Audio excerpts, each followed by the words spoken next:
Si apre il sipario, nel palco la luce colpisce le corazze scintillanti dei pupi, la morbida cascata di piume sopra l'elmo ne esalta il movimento quando, mosso dal puparo, prende vita. Poi il rumore delle spade, la voce del puparo e la finzione si dissolve nella realtà della scena. La tradizione si rinnova negli occhi incantati di un bambino. Tutto è simbolo, allegoria, magia, d'altronde le marionette appartengono ad una tradizione antica della storia siciliana. E anche se nell'era della tecnologia parlare di pupi siciliani evoca immediatamente immagini d'altri tempi, va ricordato che recentemente l'UNESCO ha dichiarato il Teatro dell'Opera dei Pupi capolavoro del patrimonio orale e immateriale dell'umanità. Due le scuole più importanti in Sicilia, seppur con le loro differenze, i Napoli a Catania e i Cuticchi a Palermo. Tutto deve essere fatto nell'ambito della famiglia, quindi quando morì papà mancava chi facesse si occupasse delle pitture, delle scene, dei sipari.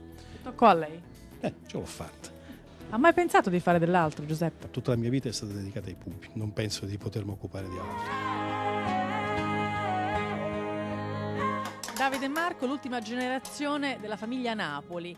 Cosa stai facendo, Davide? In questo momento stiamo realizzando una figura d'aquila su questo scudo di Orlando. Mi ha appassionato tantissimo la lavorazione dei metalli e la costruzione del pupo sin da bambino, quindi ho appreso, come papà ha fatto con lo zio Pippo, l'arte appunto della costruzione del pupo di stile catanese. In determinate rappresentazioni mi occupo della voce insieme a papà, in altre invece mi occupo dell'animazione, quindi sul ponte di animazione.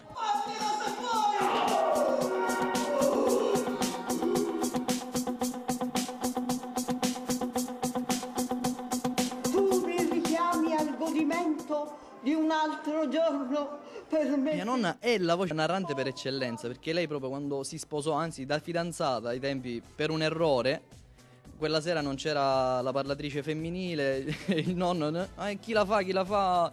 Mia nonna ha detto, ma se vuoi posso provare io. E quindi alla fine è rimasta lei per anni e anni e anni.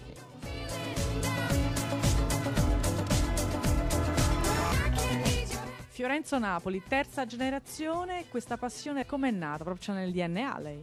Una passione ereditata, una passione naturale, spontanea, che ci siamo portati dappresso come un grande amore. E questo significa che noi non facciamo altre cose. Quindi voi fate i pupi ma non li vendete? Non li vendiamo. Qualche pupo va a qualche amatore che me lo chiede e so che quando glielo consegnerò sarà una creatura come queste, bellissime, straordinarie, che io amo perché sono altri figli, perché per costruire un pupo bisogna sapere quel pupo che caratteristiche la tradizione impone, non possiamo inventarcele le cose.